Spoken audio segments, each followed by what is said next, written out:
তো hello' friends, আজিৰ এইটো ভিডিঅ'ত এই মক্সিফ্লক্সাচিন আই অইণ্টমেণ্টৰ বিষয়ে আলোচনা কৰিম। আগতে আৰু এটা ভিডিঅ'ত মই মক্সিফ্লক্সাচিন আই ড্ৰপৰ বিষয়ে আলোচনা কৰিছোঁ। তো এই অইণ্টমেণ্টটো কেতিয়া পেচেণ্টক এডভাইচ কৰা হয় বা চকুৰ কোনটো প্ৰব্লেমত বেছিকৈ আপোনালোকক এই আই অইণ্টমেণ্টটো দিয়া হয়, তাৰ বিষয়ে এইটো ভিডিঅ'ত মই বিশদভাৱে আলোচনা কৰিম। বা ইয়াক দিনত কেইবাৰ লগাব লাগে, কিমান দিন লগাব লাগে, বা ইয়াৰ লগোৱা কিবা উল্টা পুল্টা হ'লে কিবা ছাইড এফেক্ট হ'ব পাৰে নেকি, বা ছাইড এফেক্ট হ'লে কি লোকচান হ'ব পাৰে আপোনালোকৰ, এনেকুৱা গোটেইখিনি কথা আলোচনা কৰিম। তো আপোনালোকে ভিডিঅ'টো লাষ্টলৈকে চাই থাকিব। আৰু যদি চেনেলটো নতুনকৈ চাই আছে তেতিয়াহ'লে চেনেলটো ছাবস্ক্ৰাইব কৰিব নাপাহৰিব, কাৰণ ফাৰ্মাচীত থকা প্ৰত্যেকটো মেডিচিনৰ ওপৰতে এটা ভিডিঅ' আমি এইটো চেনেলত আপলোড দিওঁ।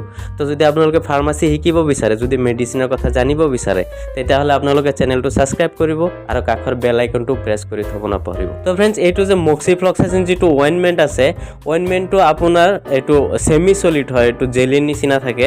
এইটো একদম আই ড্ৰপত যেনেকুৱা পানী থাকে, লিকুইড থাকে একেবাৰে, এইটো লিকুইড নহয়, এইটো ছেমি চলিড হয়, জেলি টাইপৰ হয়। আৰু মক্সিফ্লক্সাচিনটো আপোনাৰ এটা এণ্টিবায়'টিক হয়। তো এণ্টিবায়'টিক আপোনালোকক মই আগৰ ভিডিঅ'টো কৈছোঁ, এণ্টিবায়'টিকবিলাক সদায় বেক্টেৰিয়েল ইনফেকশ্যনৰ এগেইনষ্টত দিয়া হয়। বেক্টেৰিয়েল যিবিলাক ইনফেকশ্যন থাকে, বেক্টেৰিয়েল ইনফেকশ্যনটো ঠিক কৰিবৰ কাৰণে এণ্টিবায়'টিক দিয়া হয়।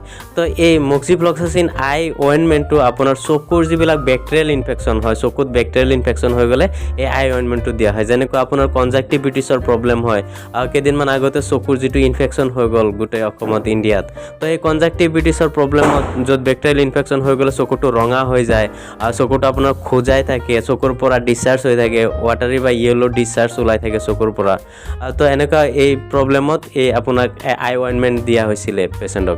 বিশেষকৈ আপোনাৰ যিখিনি পেচেণ্টৰ চকুৰ চাটাৰ দুটা, আইলিডটো যেতিয়া চকুৰ চাটাৰ যেতিয়া বেছি চুৱেলিং হৈ গৈছিল, যিটো ফুলিছিলে বেছিকৈ, তো সেনেকুৱা পেচেণ্টক এই আই অইণ্টমেণ্টটো বেছিকৈ দিয়া হৈছিলে। চকুৰ কিবা অপাৰেশ্যন কৰিব থাকিলেও ডক্টৰে কেতিয়াবা পেচেণ্টক এই মক্সিফ্লক্সাচিন অইণ্টমেণ্টটো আপোনাক অপাৰেশ্যনৰ আগতে 2 দিন বা 3 দিন লগাব দিয়ে, বা অপাৰেশ্যন পিছতো লগাব দিয়ে, যাতে সেই অপাৰেশ্যন কাটাটোত যাতে কোনো বেক্টেৰিয়াই ইনফেকশ্যন কৰিব নোৱাৰে। সেইকাৰণে এই অইণ্টমেণ্টটো আপোনালোকক ইউজ কৰিব দিয়া হয় অপাৰেশ্যনৰ আগত বা পিছত। ফ্ৰেণ্ডছ, এই আই অইণ্টমেণ্টটো লগোৱাৰ নিয়ম হৈছে আপোনাৰ যে ডক্টৰে যিটো চকুত লগাব দিয়ে, সেই চকুটোৰ যিটো লোৱাৰ লিড থাকে, চকুটোৰ যিটো তলৰ যিটো চাটাৰ থাকে, সেই লোৱাৰ লিডটো আপোনাৰ আঙুলি দি এনেকৈ এটা হাতৰ আঙুলি দি এনেকৈ টানি অলপ তলফালে মেলি কিনি, তাৰপিছত যিটো আপোনাৰ অইণ্টমেণ্টৰ যিটো টিউব আছে, টিউবটোৰ ওপৰত কেপ এটা আছে, কেপটো খুলি আপোনালোকে ধুনীয়াকৈ টিউবটোত প্ৰেছ দিলে তাৰ ফালেদি জেলি টাইপৰ মেডিচিন ওলাই আহে। তো সেই আপোনাৰ সেই লোৱাৰ লিডৰ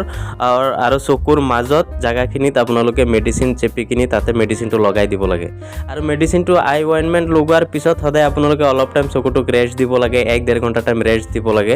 আপোনালোকে আই ড্ৰপ লগালে যেনেকৈ 5 মিনিট বা 10 মিনিট পিছতে আপোনালোকে আকৌ আপোনাৰ কামত লাগি যাব পাৰে, কিন্তু আই অইণ্টমেণ্টটো লগালে আপোনাৰ অলপ টাইম 1-1.5 ঘণ্টা টাইম চকুটোক ৰেষ্ট দিব লাগে, কাৰণ এইটো যিহেতু ছেমি চলিড হয়, গতিকে এইটো চকুৱে এবজৰ্ব কৰিব অলপ টাইম লাগে।